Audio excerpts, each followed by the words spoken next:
and welcome back to another episode of Key Factors Podcast, Real Estate AF, where the AF stands for And Finance, and I'm your host, Mark Jones. And today we're going to be talking about what's going on in today's market and a couple of things that maybe you can do in the personal development side of things that'll keep you going through a market where everybody says it's down, but we've got some folks that think otherwise.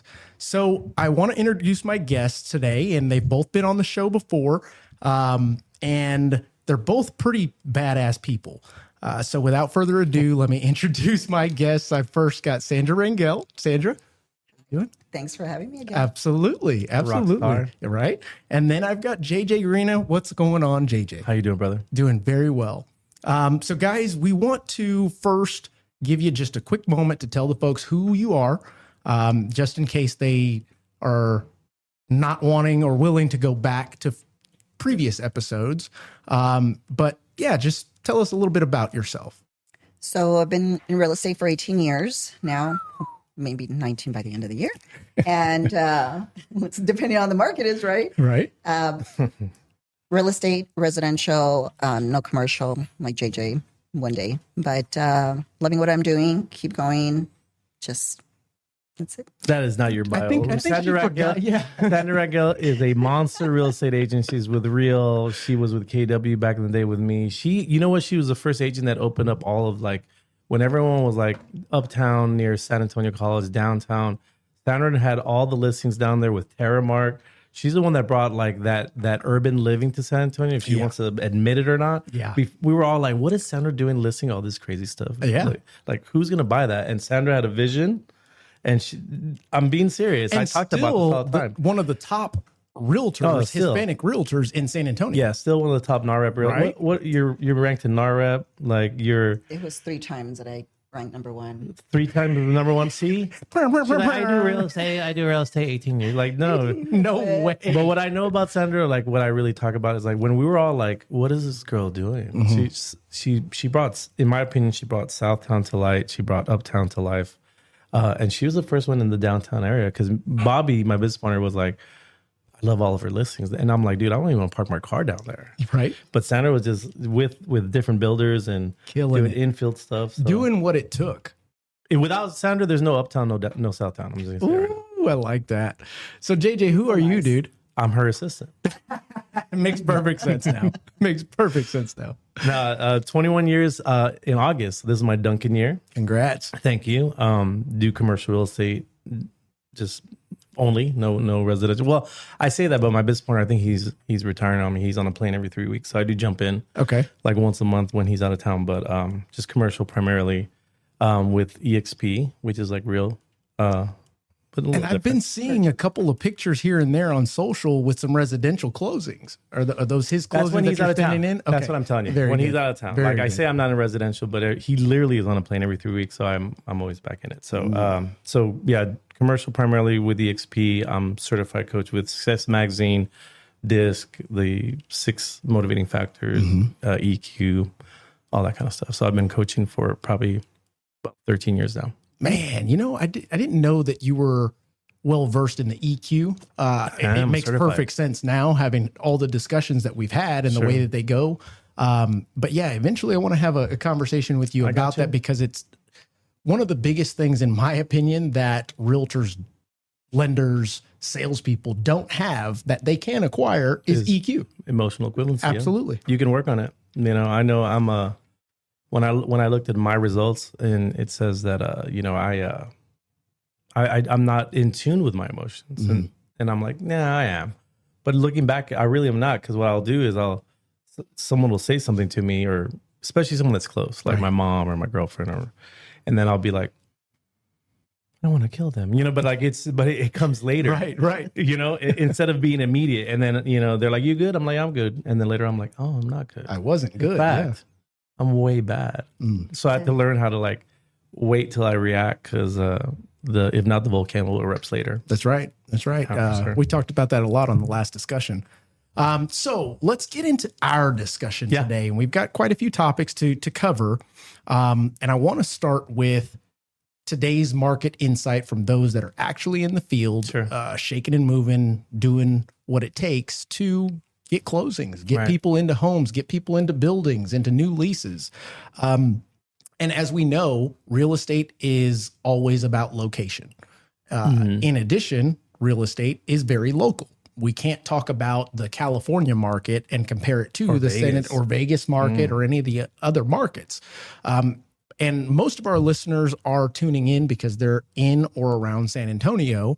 What are you guys seeing out there? What neighborhoods are selling more frequently than others? What price point is kind of hitting the mark with this whole affordability issue? And with me, I don't necessarily fully agree that it's an affordability issue versus a mindset issue of the actual buyers. But yeah, somebody go ahead and dive in. What are you seeing out there, Sandra? So when you're talking about, which areas, I think it's more the buyers are looking for affordability, even though they want to be, inside 1604 for the convenience of the commute. A lot of the affordability is being pushed out 1604, either it's west, northwest. And what are we seeing more? These builders that are having affordable, but so close together, not the mature neighborhoods that they're really wanting, but having to settle because, the payments. Right. And then also the struggle, obviously, pre-existing interest rates. That's right. And new construction interest rates.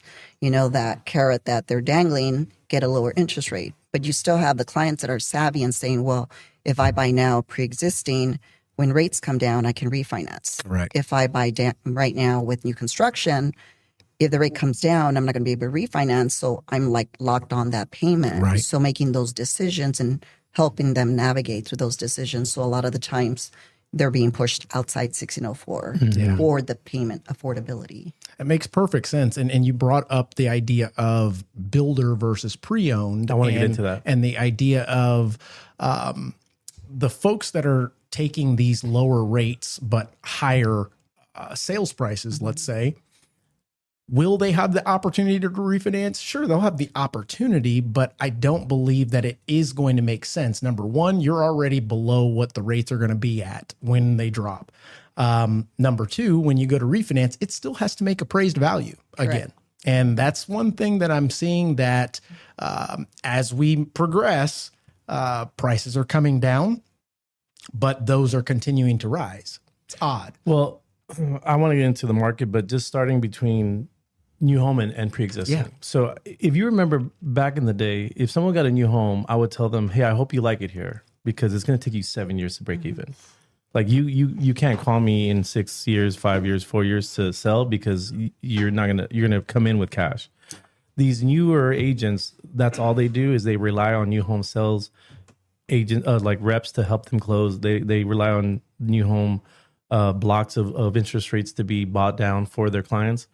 And then I tell, because, I have 144 agents in my organization. I tell them, look, be careful, because if you want repeat business, which is where me and Sandra have hung our hat over 2 decades, then you have to have repeat business. And repeat business is when you put someone in a situation where they will have enough equity to, refinance, like you said, or to move in the next 3 to 5 or 7 years.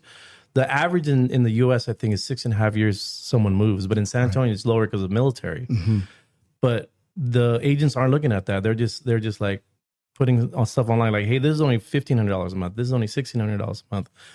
Well, in that case, then you might as well rent in a lot of ways. And I hate to say that, but it's true, because if you are not going to live way out off 211 and 90 and be willing to do that for 7 years, then you should really look at the retail market. Because back to Zig Ziglar, going and coaching again. Sure. Is it price or is it cost? Like, what is that going to cost you in time? What is that going to cost you in commute? What is that going to cost you in everything, right? Like, so is it right now? I think the dichotomy of the real estate market is it is new homes versus, I'm a nerd. It's like 42% new homes versus retail, which is crazy. It's never been that high. And should I go new home because it's a lower interest rate? And interest rates is theoretical. And let me tell you what I mean by that. Unless it's your hospice house, my mom's in her hospice house. I tell her, she laughs, but unless it's your hospice home, you're going to move. And what JJ means for that, just to break it down a little bit more, just in case you didn't get the reference. Yes, you're going to die in your home that you are purchasing. And for most out there, it's not the last home that you're purchasing. They have to look at it as a 5 to 7 year decision. Investment. It's a long term. I mean, that's longer than almost every single relationship I've had. Yeah, exactly. So like it's a serious decision. But what I think what's happening, to be honest with you, is this is what's happening.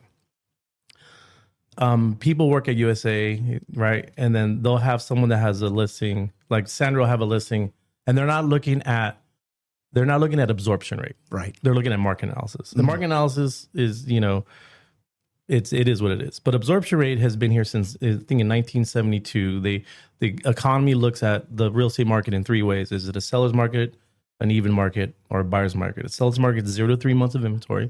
That means if I dropped a little bit of this overpriced coffee and I could just wipe it up with a cocktail napkin, that's a small absorption. Right. 4 to 6 months but like if I dumped it all and we had to get a beach towel, that's high absorption. Right. And it's figured out by how many times, I have videos on this, but how many times a house is sold in a neighborhood in the last 12 months, and you divide it by the current inventory.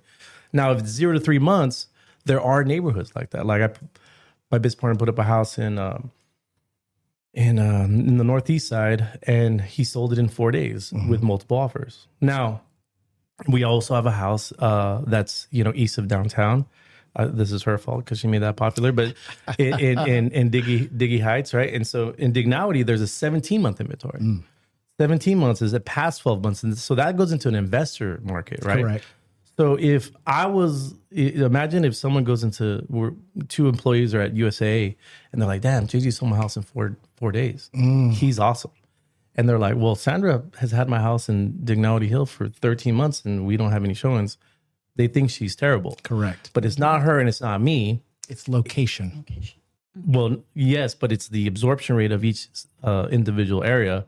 And more importantly, what's not happening is the seller is not being told that. And so their expectation is not hitting reality, and so they're disappointed, right? So that's what the market is doing right now. It's disappointing sellers. And you had discussed this on a previous podcast a while back when rates just so happened to come up. We had a podcast, and we were talking about the idea of you're not necessarily selling the price of the home, you're selling the payment. And in those case scenarios, even dropping the payment down in those locations may not affect the payment a great deal. Right. Like when we sit with sellers, and my business partner was out of town for Europe for like 11 days. So I was talking to a seller, and they're like, they got offended. They got a lower offer than they were asking for closing costs and everything. And I said, don't take offense. And I showed her on a mortgage calculator, like, this person paying $3,200 a month for your home, and you can see her like, oh, wow.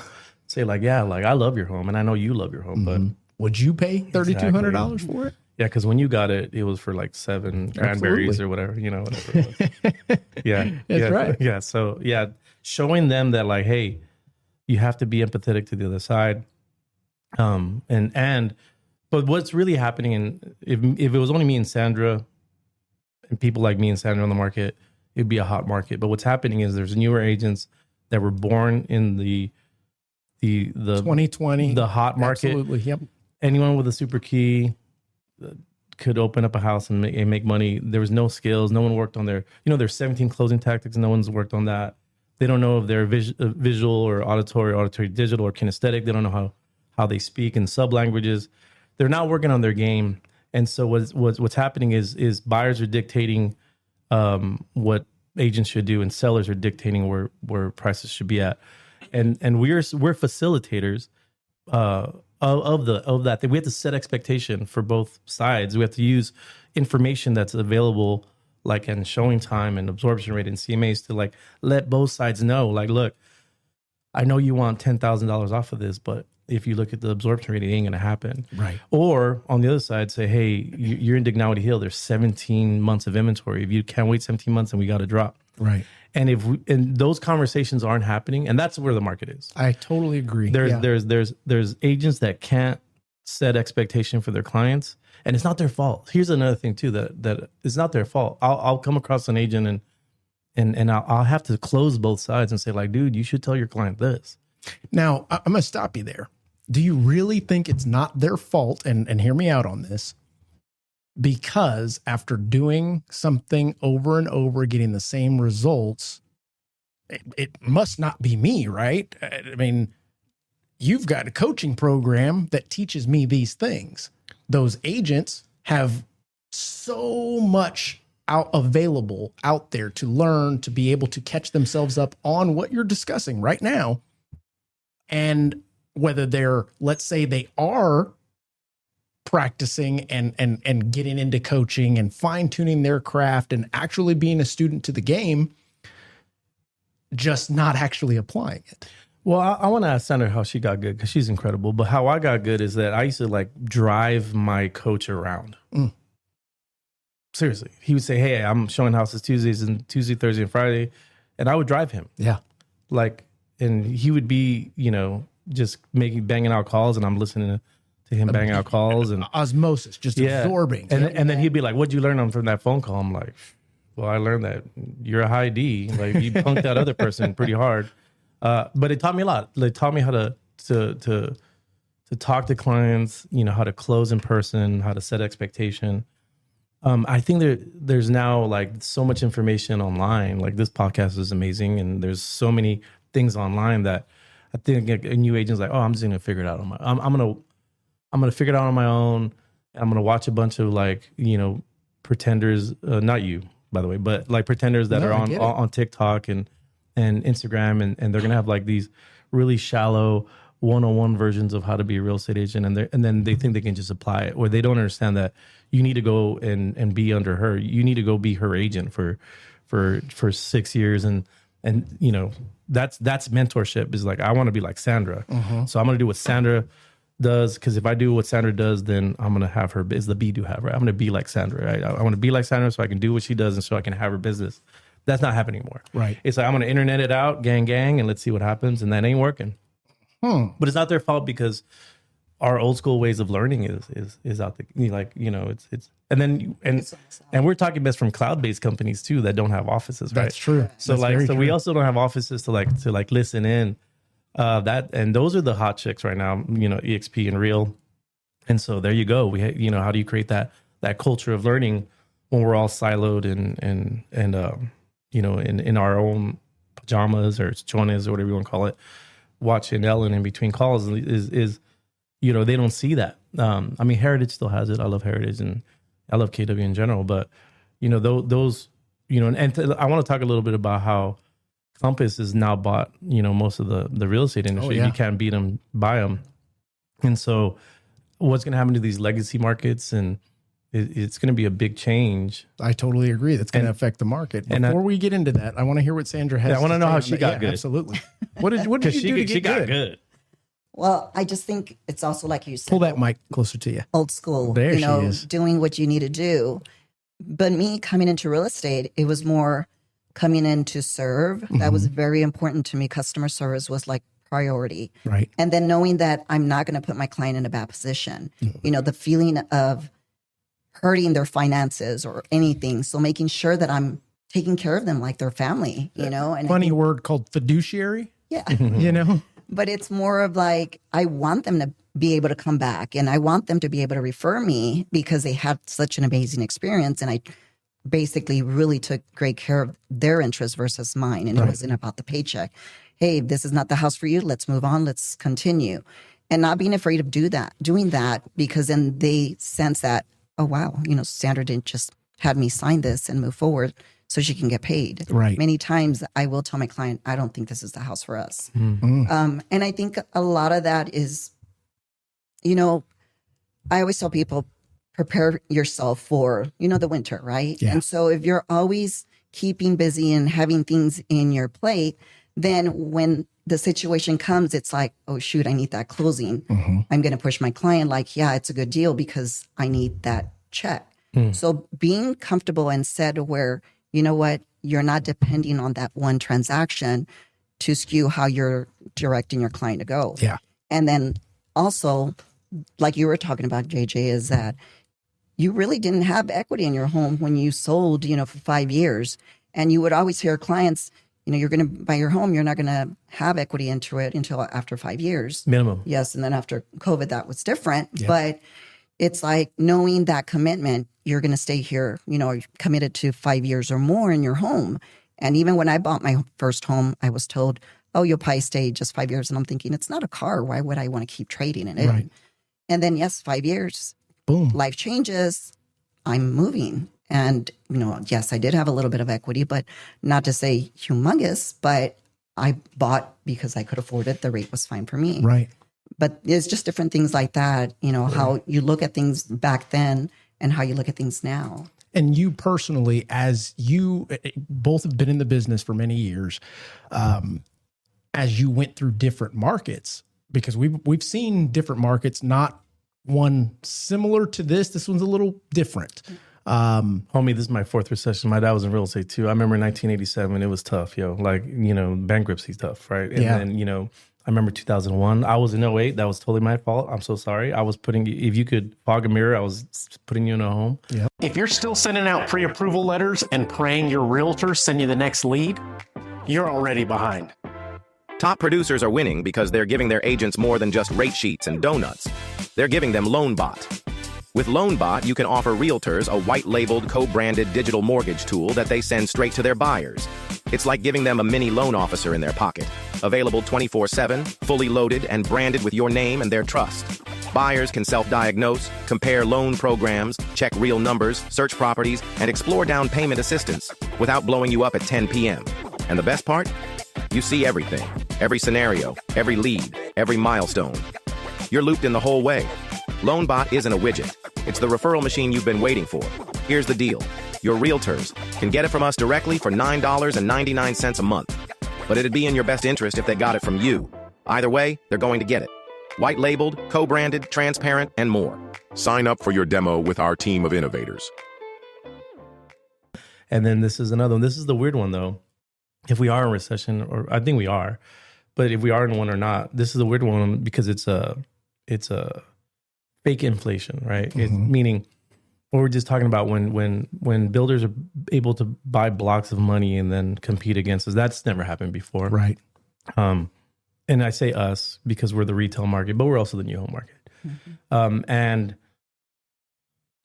San Antonio in general used to be the turtle that won the race. Like, we wouldn't be like Austin. Austin would go up and come down. I've seen them come So up and true. come down. That is so true. We're always the turtle that was like, military ton USA. We have VA bars all day long. We have regardless of the market. no You're matter, right. Yep. no matter. So this is a fake inflation where builders are. I hope these builders don't get mad at me, but where builders are, they're competing amongst themselves. There's NASDAQ traded companies that are competing amongst themselves for the business of our clients, and where the land is available is super far. So they are creating like these sub-markets that we've never seen before. Like Alamo Ranch should be its own city, going all the way to 211. And I want to be the mayor. Just kidding. But like it should be its own city, have its own fire department, because everything is built that way. We're in Bernie right now as we speak. That's a totally different submarket. So this is a different one because it's being propped up by fake low interest rates. Now, question for you both. And this is the last thing I'll say about the builder stuff.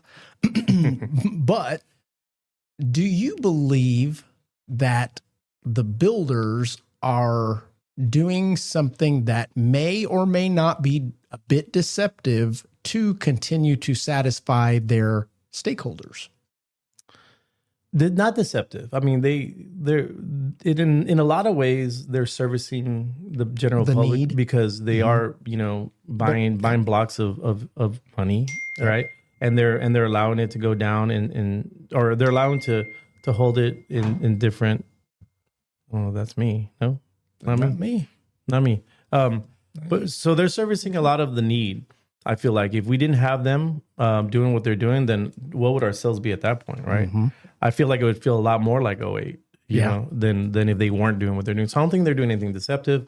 I feel like they are providing a need for a group of people here. The only problem that is in that situation is I don't know if those group of people understand that they got to be there for 7 to 9 years. Right. And, we've seen all these subject to things happening and all that. Like they will be the best way that I was told as a kid of how a market is like imagine your sprinkler head breaking or busting.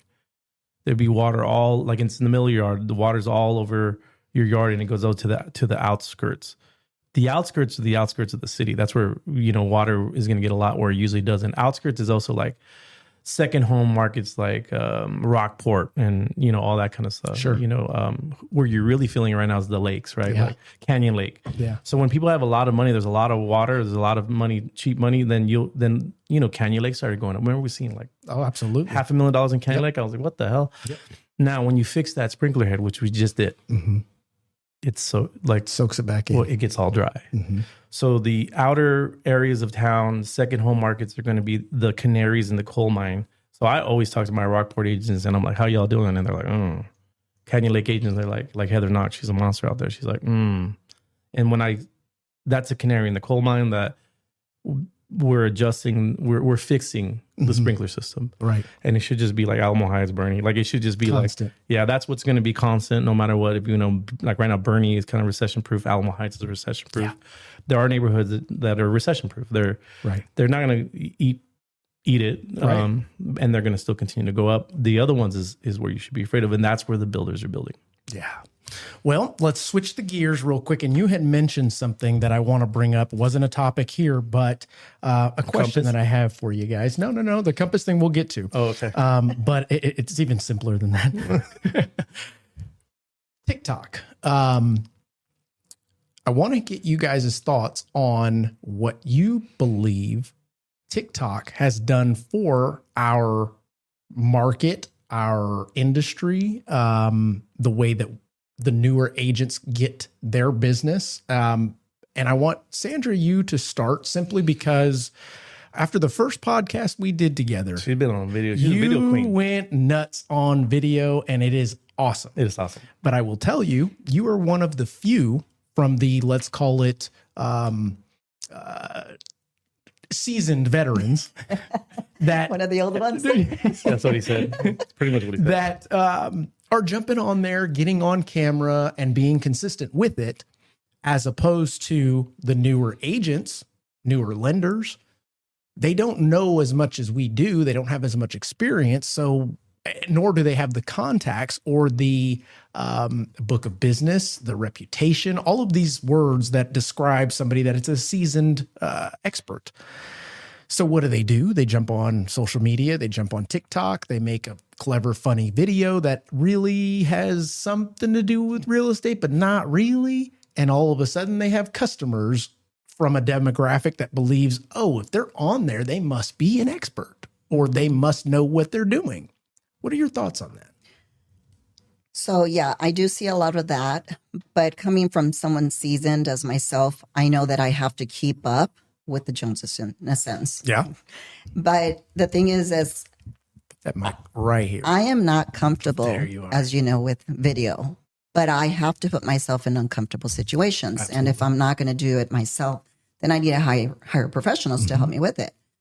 And so it's more of like continuing, like coaching. You have to have multiple, pillars of, income. So being the seasoned agent with my sphere and having that clientele from there, sometimes it's a little slow. So what am I going to do? Just continue that and then, stay slow? No, I'm a workaholic. So I'm Not gonna you. keep going and not looking. Sandra. What else do I need to do to get more business, but still service my sphere? So then that's why I see everyone's doing the videos. I know I need to do the videos. So I started doing the videos, started with home tours, and that was great. But I was like, what else?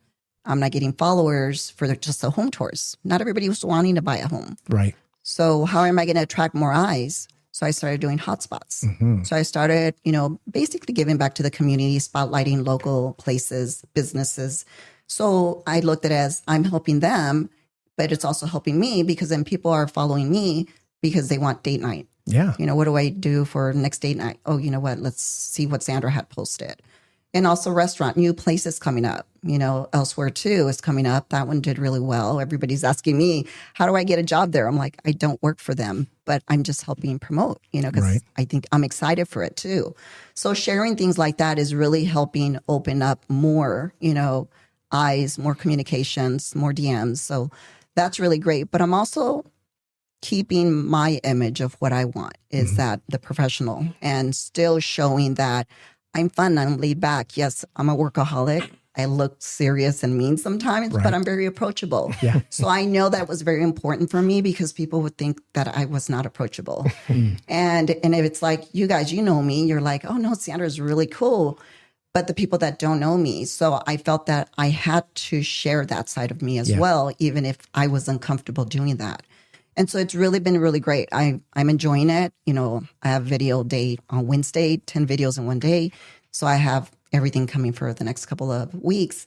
But it's doing that. And I know that there's a lot of people doing the fun videos. Yeah. And everybody has their tribe. Everybody has what's going to work for them. And I get it, you know, and I'm not here to knock anyone's, you know, process. But I'm going to continue to do what works for me. And I think if we all did that, then we would still be, you know, successful at the route we're going. I appreciate that response, but I'm going to press you a little bit. And the reason being is, let's say, and I think this happens quite often, you being the experienced agent that you are now finding yourself on the other end of a deal that the agent is less experienced, and they got their transaction, whether it's on the buy side or the sell side, from a TikTok video. What are your thoughts on that? I know that you're the type to help both sides, regardless, to get the deal done, just like JJ would, just like I would. But as a whole, has TikTok, the influence of videos, helped, hurt, or indifferent in our business? I know a lot of people, you know, because I feel like it's taking away from the serious realtors. Okay. And I know sometimes when this younger generation comes out, you know, silly videos, all that. But when you actually make the time to talk to them, some of those young ones are pretty bright. You know, I think it's not knowing them or getting to know them, then people are quick to judge. And there's some really good ones that I've met and seen their videos, and I'm like, oh my gosh, she's pretty smart, you know, so, which I'm excited about that.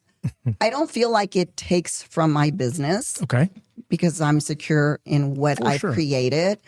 And if I do have a newer agent on the other side, either, you know, they got their business, TikTok, whatever, I like to know when they are fairly new, because then it allows me to guide them and they're open to it. If they're not open to it, then that's different. And it's totally just like, you know, but when they're open to it, then guiding them, and if they're willing to accept my guidance, then it's a win-win. I started, right? Right. And I was new once. So I'm not going to be upset on how they got their business. Obviously, they're doing great to be seen. Yeah. And now that they got the business, you know, hopefully they have the mentorship to help them figure out what to do with that business, making sure that the bigger picture is, you know, making sure that we take care of the client. Solid response. JJ, I want to get your response, because at the beginning of this discussion, you had mentioned that what kind of market are we in? We're in a market to where it's not necessarily buyer's market, seller's market, this, that. It's an agent lack of education, lack of training, lack of being able to tell the truth and give their customer what they need to hear versus what they want to hear. I'm going to go into coaching mode here a little Let's bit. go. Okay, so have you ever heard the analogy between marketing and the circus? I have not. I don't think so. Okay, let's say we own a circus. We're going to get a big billboard here on I-10, and we're going to say, come to the circus. It's October 4th, Saturday, 9 a.m. to 9 p.m. Come on, come on. That's an advertisement. Agreed? Yes, my ADD was going nuts for a second. You said the circus. I'm like, right here. Right Yeah, exactly. Start juggling. So now you take that advertisement or advertisement, you put it on to our elephant, and we slap the elephant's butt, and an elephant goes into downtown Bernie, and everyone goes, oh my God, and they take videos of it. That's a promotion. Yeah. You agree? Absolutely. Now, let's say on the way to downtown Bernie, the elephant stomps all over the mayor's flower bed, and Case at 12 picks it up. Well, that is publicity. Yeah. You agree? I do. Okay, let's say we go down there, you and I, when we go to the mayor of Bernie, we go, oh, we're so sorry, we didn't mean for our, you know, our elephant to stomp all over your flower bed. and he or she laughs about it, well, that's public relations. Yes. And of course, if they show up on Saturday to our circus and me and you're there and say, hey, we have the dopest rides, the funnest time, and you got to buy a lot of tickets because we have the best food and we sell a lot of tickets, that's sales. Yes. Marketing is if we actually planned it all out from the beginning. All of that was Very planned out. true. Yeah. That being said, I have I feel like we're in a conundrum because when I'm coaching agents and I'm like, well, I really keep them on KPIs, key performance indicators. There's lags and leads.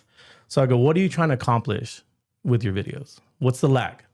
And they're always like, well, I want a lot of, customers like Sandra. I go, okay.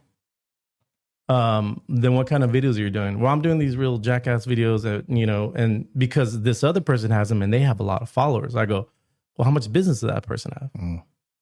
Because if it's followers and likes, correct, that is not necessarily business. The customers. That's right. So when I'm coaching someone, I'm like, I know that person has a lot of like whatever thousands of, if they're true followers, sure. But they have, but look at their business. Just look at their business. Because I want Sandra's business. I don't, like if I, that's right. Like if you want to pick Sandra's business again, it could go back to be do have. Then I want to be like her. I have to do what she does and have what she has. Yeah. She doesn't have jackass videos. She doesn't cuss in her videos. She doesn't downgrade our in my opinion, our industry at all. Like I'm looking to see what Sandra's doing because we all want to be like Sandra.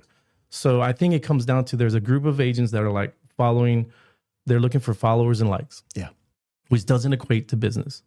But now I got to cut myself off of there and not be, have a limited belief. I also believe that branding, okay, is your reputation times your reach. Yes. That's what branding is. It's multiplication. It's your reputation times your reach. So then I'm like, how do I tell an agent not to get a broader reach? Good point. So there is I'm in a conundrum. I've been on the TV show for 7 years. The American Dream TV. Yep. I just told Sandra, I haven't told anyone, but I'll say now, we're doing a spinoff. It's just me. Okay. It's my own show, right? It's not even branded with American Dream. It's called Deep in the Heart of It. Okay. Like Deep in the Heart of Texas. And we get like 42,000 views per segment. So I'm not going to coach someone, say, hey, don't go get reach. Because see, me and Sandra have a reputation already. So all we're doing is we're just branding to our reach. But it's hard for me to have a new agent that, to say like, oh, don't do that. Because maybe they're just building that reach. And then coming back to the reputation. So I'm in a conundrum of how to coach on that. Because when I see new agents not doing the things that they need to do to get actual business, and they're spending all their time trying to be viral, then I'm like, you're not gonna make it. But then who am I to tell them not to go viral? Because if they have that reach and then we've seen that. We've seen someone like, who the hell is that?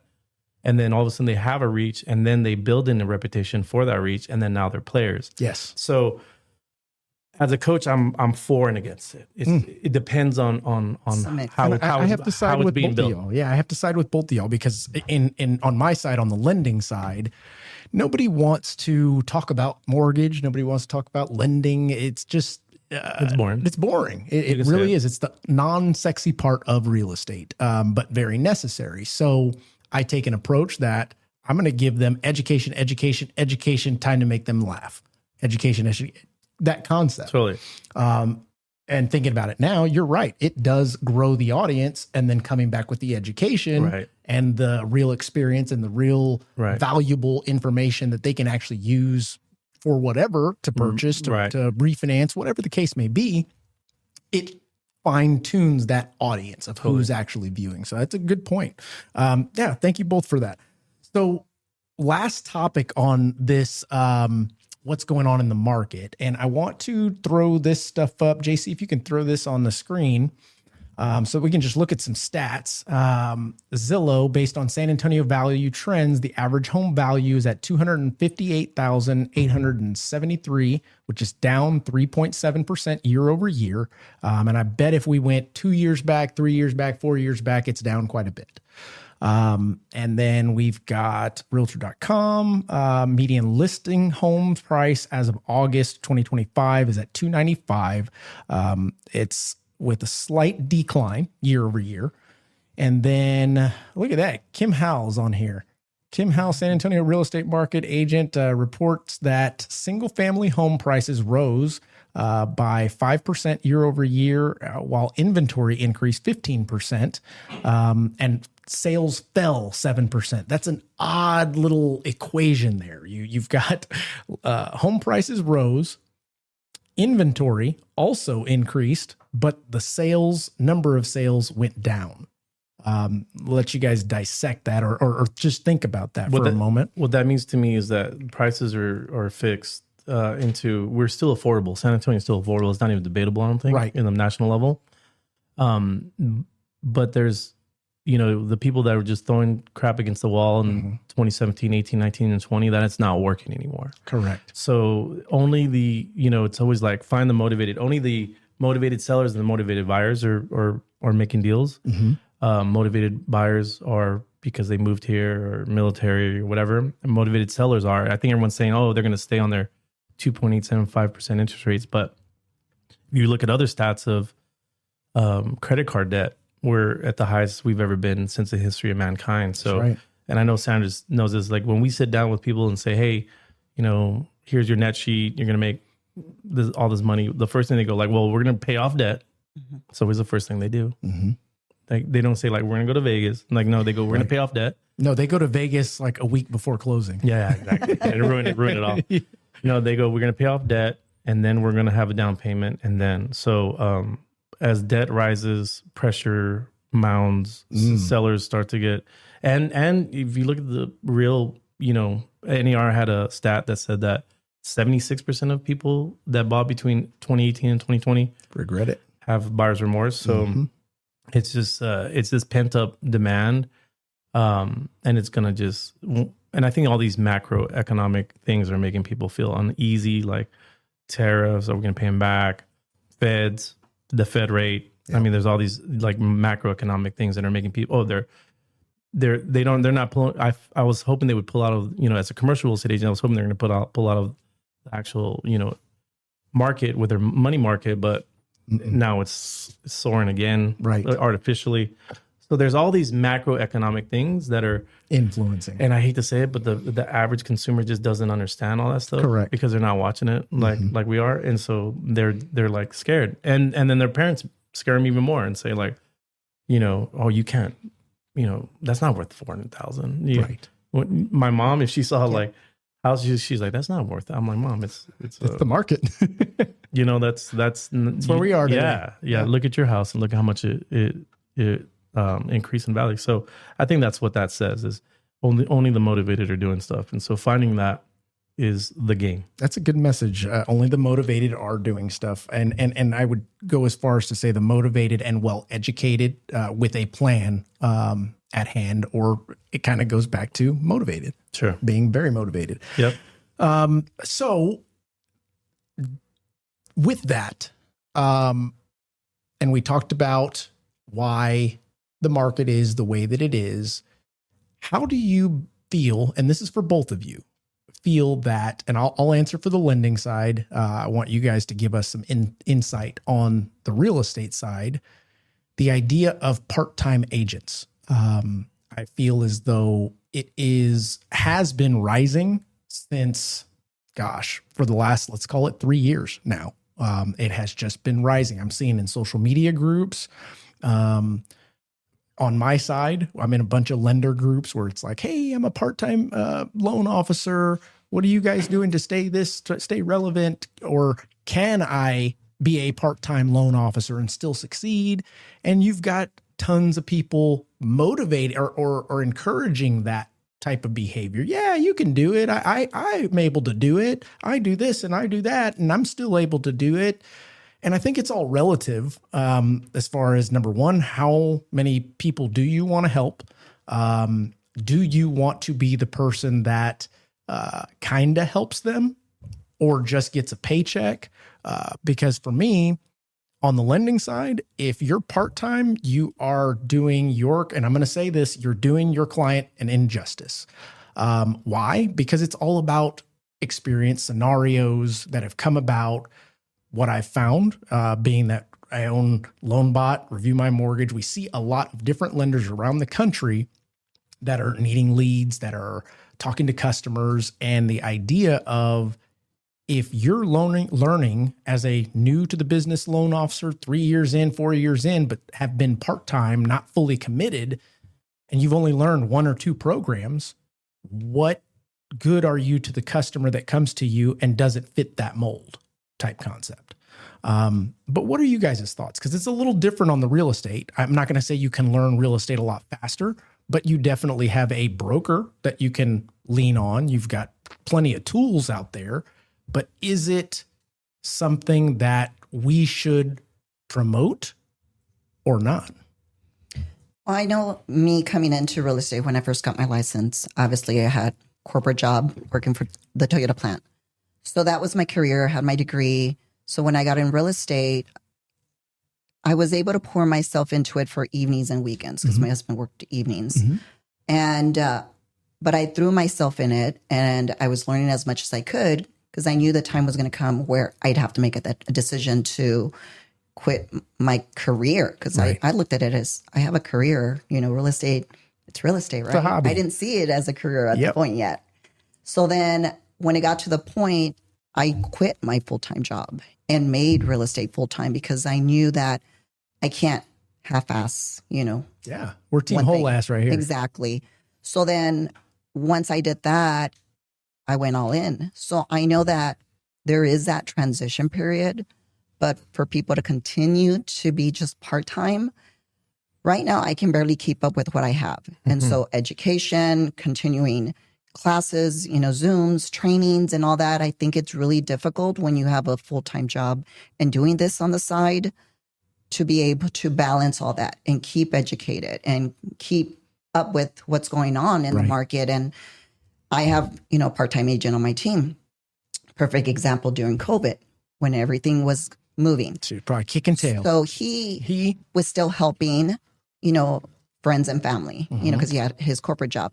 But it was a perfect example because he was submitting an offer and he was getting outbeat. And he's like, what's going on? And, this is crazy and all that. And I'm like, call him out, Rick. I said, Rick, this is what we're dealing with right now. That's right. Like, you've been kind of out of the picture because you're doing it part-time. This is what we're experiencing. Yeah. So I feel that not being in the flow constantly, you're missing out on what is affecting our market. And so how can you service your client in the best manner that way? Yeah. Therefore, Go all in a nutshell, you are doing your customer an injustice. Like she said, there's a transitional period. I came from real estate professionals, so I do understand. I understand what it took, and this is what I would tell anyone that wants to be in real estate: save up 9 months of all of your burn rate, all of your expenses, your car payment, child support, credit card payments, money for dues, money for marketing, because it takes 9 months to really know, right? And then burn the boats. Absolutely. Because if you don't burn the boats, then you're never going to be a competitor. No one's ever killed it part-time. And I've been here for 21 years watching.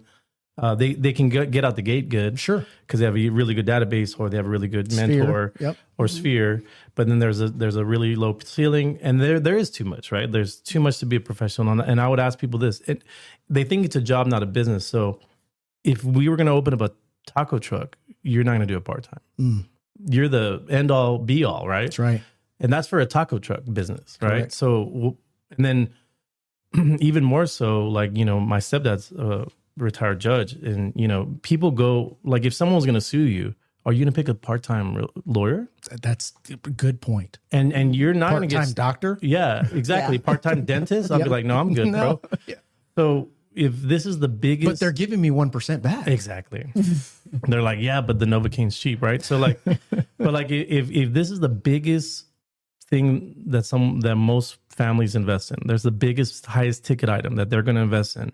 Picking someone part-time is crazy. Because like she says, like, there's no way you're going to learn. Like the moment you figure it out, they change it. Yeah. And the whole NAR thing, and I don't want to go back to that because, well, good luck Zillow. Is that, the biggest complaint that I heard was like, this brand new agent that just got her license 6 months ago and me make the same amount of money, that doesn't happen in any other profession. Like the better you are as a dentist, the better you are as a plastic surgeon, the better you are as a lawyer, the more money you make. me knowing all of the players like Sandra, you pick lawyers based on if they know the judge or not. So if I know all the top listing agents in San Antonio because I take time to network and be with them, then shouldn't I get paid more than the brand new person? And that's why I was kind of like, well, no wonder, right? Because if I'm worth the same as someone that's been in the game for 5 months, then there was a problem. And so we've adjusted for it, and now we're good. But yeah, part-time, if you're out there, you're thinking about real estate, it's not a job. It's not a part-time job. Burn the boats, get 9 months of all of your bills paid, and just talk to Sandra and see if she'll have you. Yeah. Well, that's a great point. We've talked about the market. We've talked about what's going on in today's market. We've also talked about how it's being affected by different forces, different characteristics and traits, people in real estate. But I want to dive further into the people in real estate and the personal development, the growth, the lack thereof, the mindset of those and what they could or should be seeking, because at the same time, there are plenty of agents out there that do want to grow, that do want to get to the point that they can say, you know what, I'm not a part-timer anymore. I have pulled the plug. I've gone all in, but not yet. And when I say not yet, it's more of a when they feel ready financially, I would have to say, in addition to the confidence level of I can produce for my family, myself, etc., on just this type of income. That being said, what type of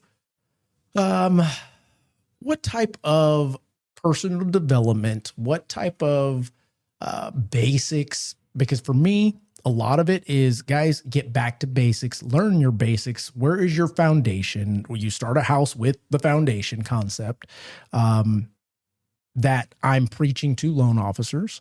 On your side, what are some things that you would recommend or that you're actually seeing done in the market that people are inclined to learning, doing, going through? Matter of fact, the other day we were talking about we throw classes. I throw educational classes. You do it all the time.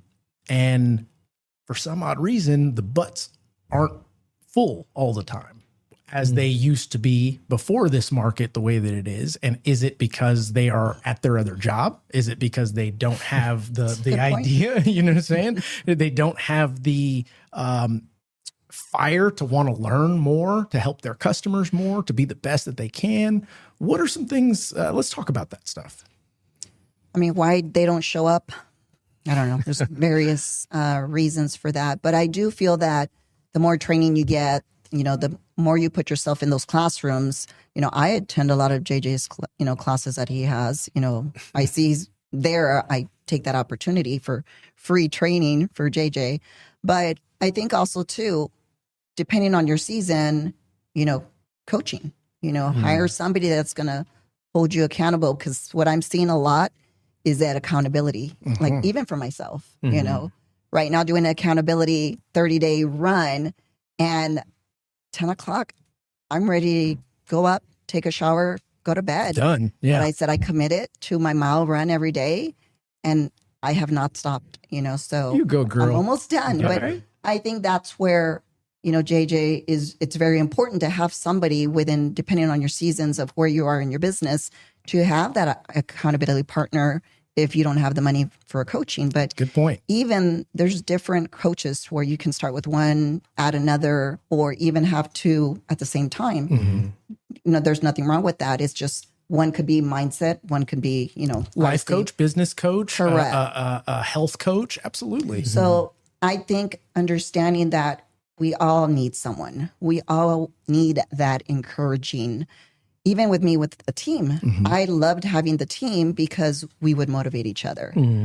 Jacob Delgado was on my team. Now he's running, First Choice West. But he joined my team because he wanted to start a team. And so he wanted to learn from me and eventually go on his own. So we already knew that we were going to have an exit plan. And so we still today collaborate. but it's like having that person that you know it's going to help you get where you want to go. Right. And I think it's very important. I would advise you add sauna and cold plunge to that. That'll change your game. Just saying. Don't do it. Don't do it. Just kidding. No, I think coaching, mentoring, and training all get mixed in, and they're totally different. What Sandra's an incredible mentor. Besides Jacob, she's created other monster agents. Absolutely. And what mentorship is, I want to be like Sandra. So whatever Sandra tells me to do, I'm going to do. Whatever she does, I'm going to do. That's mentoring. Training is, I'm going to teach you something you didn't know, right? Or I'm going to reinforce, or I'm going to expand your mind of something you kind of know, but I'm going to make you know it better. And then coaching is really like holistic in a lot of ways. It's like, hey, if you want to get from good to great, is really what it is. Like, there's a lot of good agents out there, but you want to get great at anything. Like, you know, if you're going to run if I was going to do a triathlon, there's no way I'm going to just like look on YouTube and see what I should do and then go out there, right?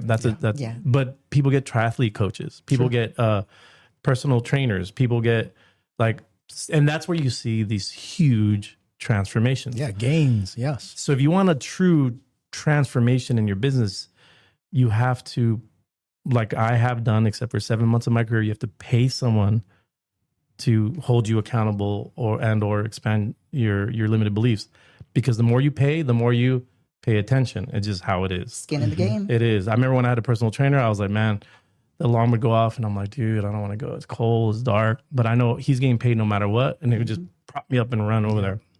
Now, what ends up happening with all of this is I'm going to pull the curtain of Oz. Okay. So we are focused on results. So I hate the award season in the beginning of the year because it's like, oh, you know, Sandra's number one, whatever. This is results. But we didn't see the next level, which is Sandra's actions to get those results. Behind right? the curtain. Yes, she does these cute videos and she's awesome, but I know she works, right? So those are the actions that people don't really look at. But there's a level above that, which is potential. Maybe you don't know what Sandra knows in order to do what Sandra does. So you have to go learn what Sandra knows how to do. Mm-hmm. That's unlocking your potential. That's where training and mentoring really come in. The level above that, though, because we could actually know what we're supposed to do, still not do it, still not get the results. So the next level is beliefs. Do you believe you can do it? There's a lot of imposter syndrome out here in the game. And when I talk to people, I hate to call her out, but one of my agents, Melissa, she's a rock star. And then she's like, oh my God, all I did was 32 transactions your first year. I was like, girl.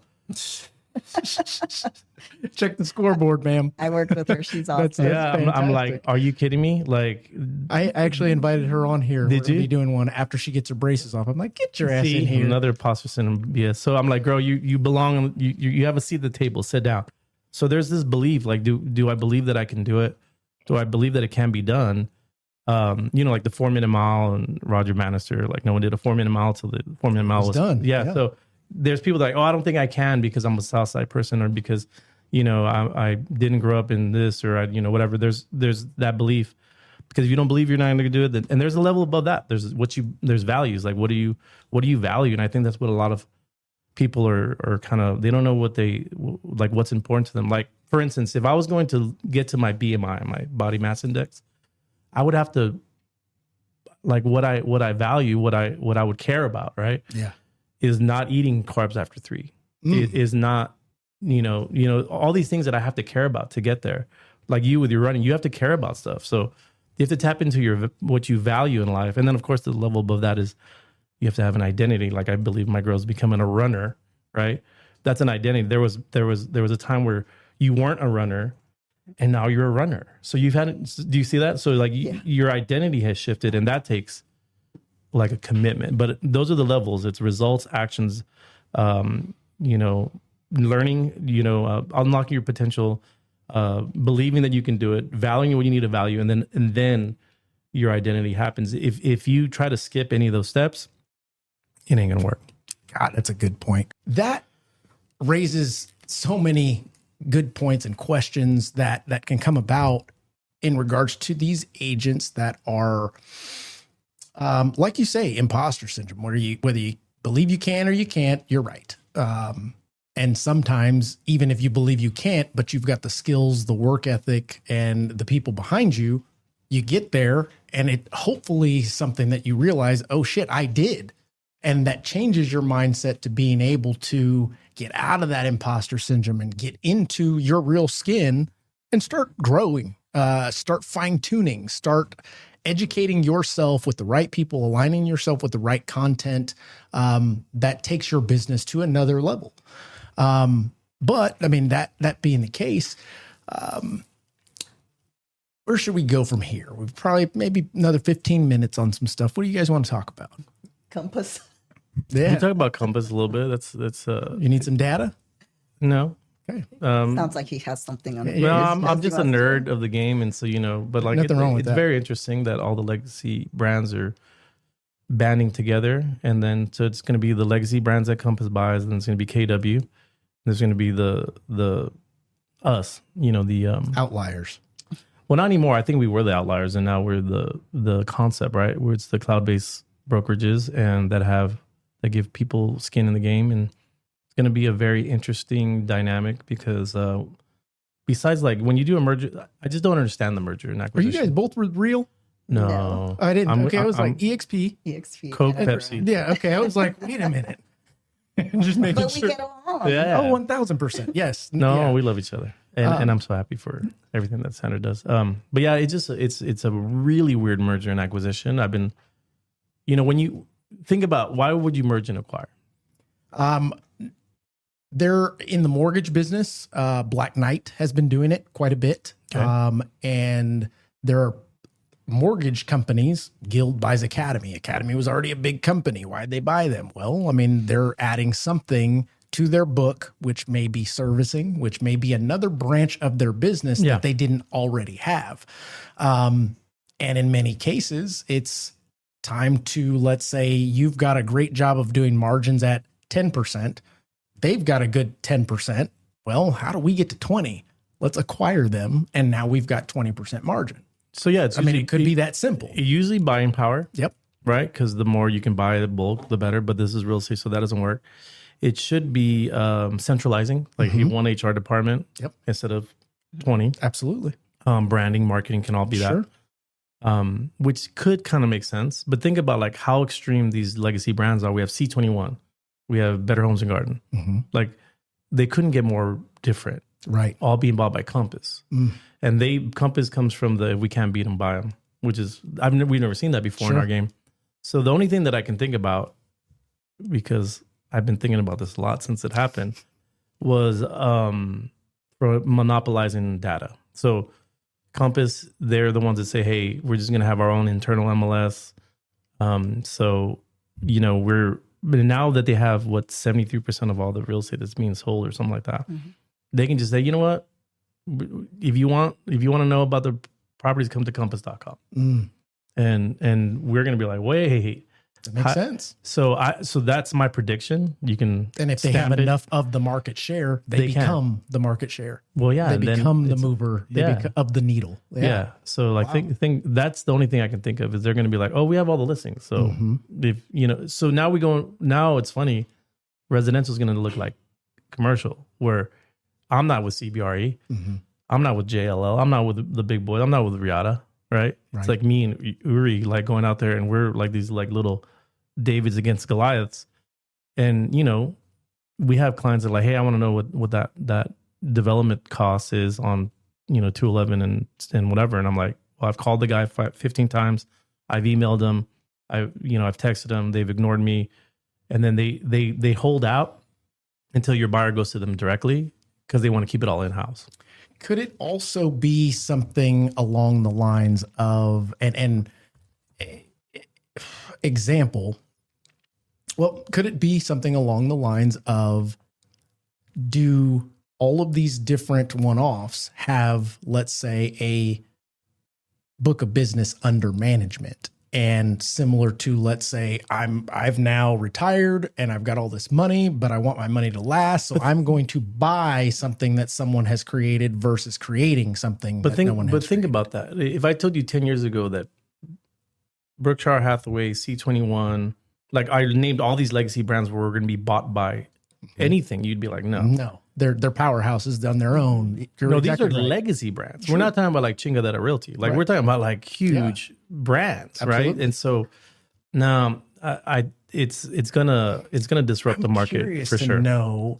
You guys keep talking. I'm Yeah. going to search up here real quick in regards to Because when you started, who were the biggest brands out there? It was C21 Remax, Remax. Coldwell Keller Banker, Williams too. KW. Well, I started with KW in 04. I think we were 7th in the city. Because I interviewed Keller Williams, Remax. who's another one? Sandra Better Home 21. and Garden. Are they in there? Mm-hmm. Better Home and Garden have property. Like management? Yes, under management. Can you segment it? Boom. I would like to see, because if that is, yes, all 4 of those, okay. Because similar to what I'm saying, it's just an idea of, okay, they're making X amount in brokerage fees. We're losing X amount in brokerage fees because of models like you guys have. How do we supplement that? Well, we buy all the books. You're not giving me any data. Most majority makes it. That's an optimistic way of looking at it. Like, hey, we're just going to get a bunch of we're going to consolidate management. Right? And that might be part of the structure, because I know they put money behind it. Whatever you want to say about the guy that runs Compass, he can raise funds. But I think this is gonna disrupt us a little bit, because no one's had this much market share. Even when KW, I went with them from, I think it was 69,000 agents up to 188,000 agents, where we were the biggest, or they are still the biggest, independent brokerage. We still didn't have like all the listings. You know what I mean? Sure. Like, we're talking about a massive, like pull together. Yeah. And we've never seen this. Yeah. No, you're right. And no one's really talking about it. But the moment I heard that, and I realized, well, first of all, I was like, are there any antitrust things? Like, because, Right. you are monopolizing now Yes. the real Yes. estate market. And it's by a NASDAQ traded company. Mm-hmm. It's not like some billionaire, like, because, what's his name owned Berkshire Hathaway. And he tried to, I don't know if you remember, he tried to disrupt stuff in the mid 2000s. Warren Buffett. Warren Mm-hmm. was like, he stopped paying real estate agents. Do you remember this? In fact, Keller Williams was like, oh, we're only giving 1% to Keller Williams and not anyone else. Yeah. So he started to try to disrupt on his own, say, hey, I'm going to buy a brokerage and see if I can, change the game a little bit. Thought we were getting overpaid back then even. So, but no one's seen this before. And I don't think anyone's really thinking about it yet, but there's only one thing that I feel that is going to happen is monopolization of the data, which is all the listings. Good point. And now that people are running away from NAR in a lot of ways, and people are like, they could create their own MLS and then leaves the rest of us out to either band together and have our own MLS, or That's what I was going to say is what does that end up doing for folks like you guys? Well, you tend to do the same thing. And Right. now you've got these two competing mammoths, Mhm. and you all did this so that you could be different and you could be different, but now we're all the same. Right. And it's going to be like, hey, can we show their properties? Can we see their properties? Are our buyers able to see their properties? Are we going to have to list on their stuff and then they're going to list on the regular? Right. So do you see how much power you can have? In addition, does that not kind of tote the line of messing with free market? It is toting the line. Yeah. It is creating like, like, hey, you're either with us or you're, and this is how this is how commercial is. Like Yeah.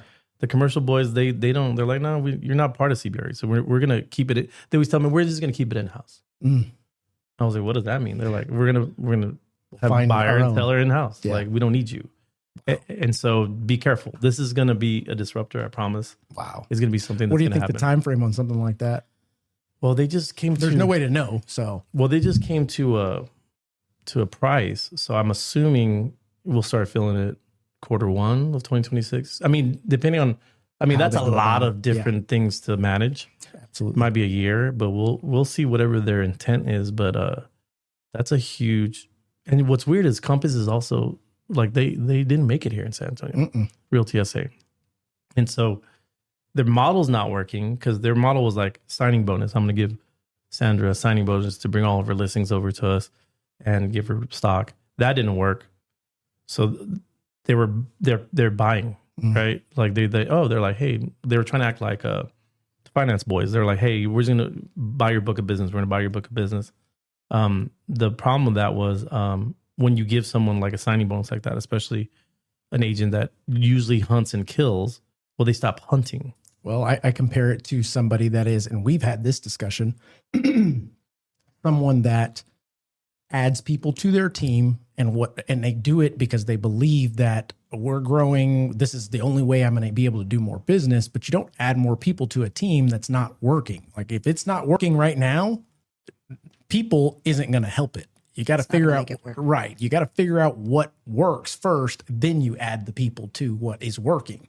You know what? If we have a couple of minutes, I want to talk about that. Yeah, I think 5 minutes. Let's roll. So teams, agents, what they should expect. What do you think they should expect from a team? I will tell you, and you guys tell me observation, and this doesn't answer your question, but I have seen more and more teams shrink and shrink and shrink back to the individual, myself included. Sure. What do you think they should expect from a team? And I'm where you're at right now and trying to figure out, do I want to grow back a team, you know, especially with this Literally, model. I'm right there with you. But when I had first started the team, it was more everyone just wanted support, and I was more the mentor.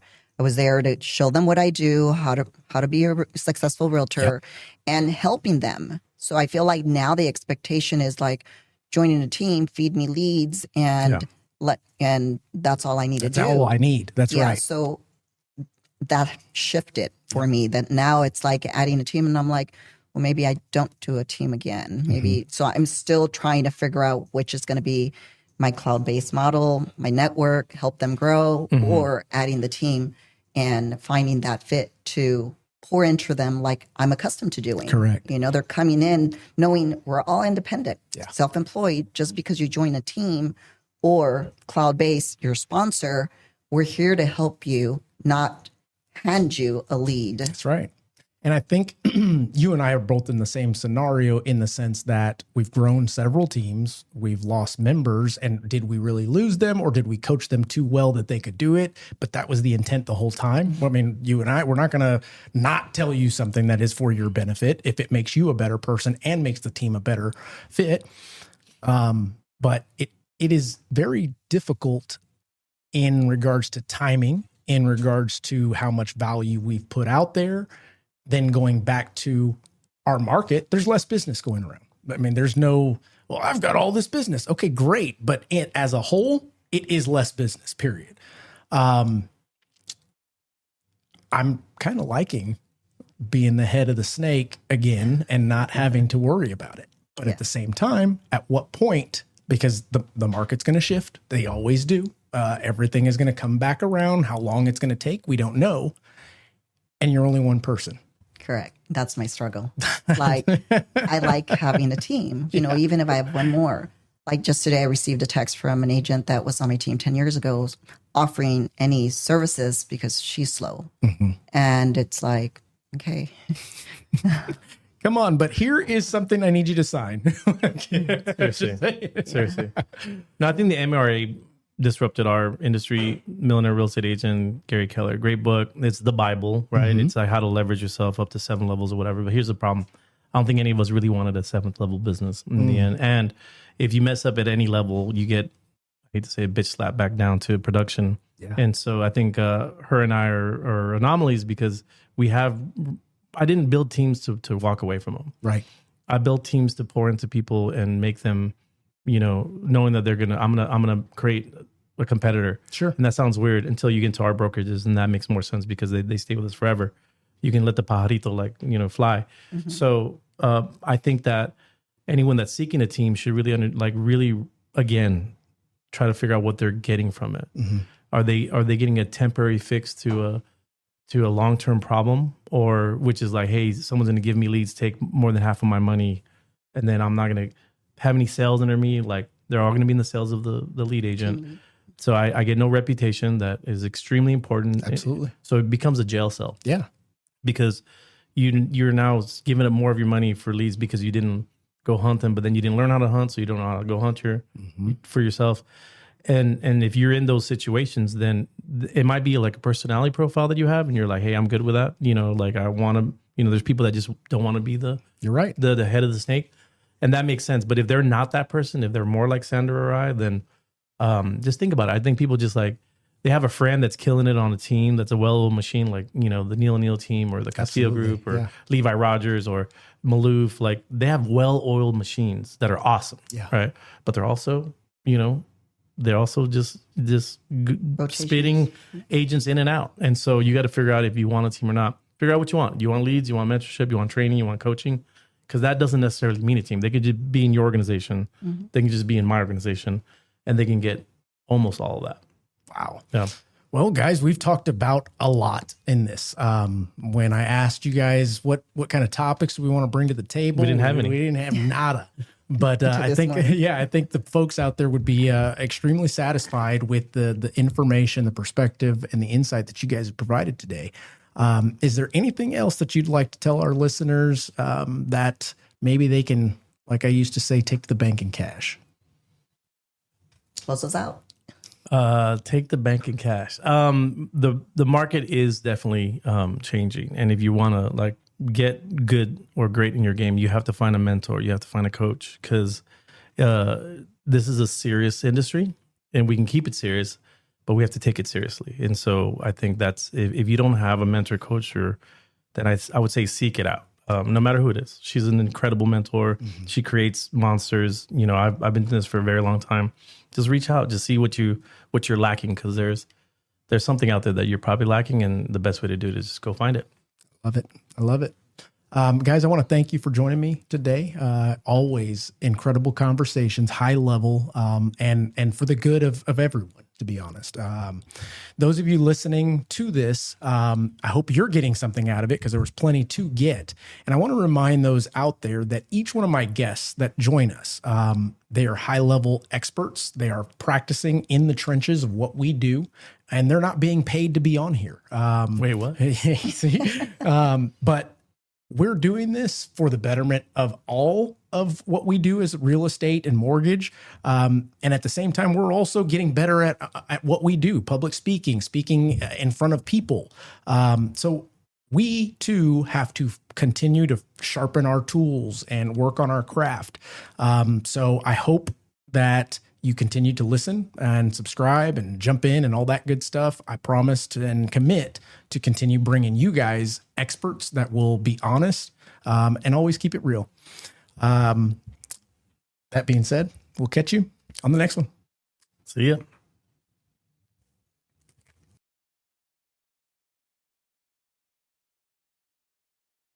If you're still sending out pre-approval letters and praying your realtor send you the next lead, you're already behind. Top producers are winning because they're giving their agents more than just rate sheets and donuts. They're giving them LoanBot.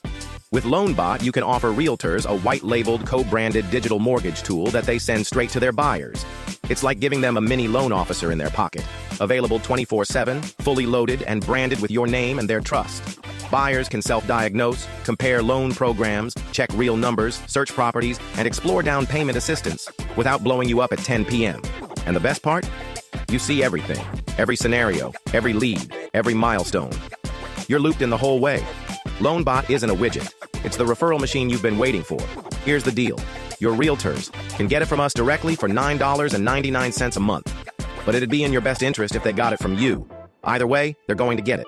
White-labeled, co-branded, transparent, and more. Sign up for your demo with our team of innovators.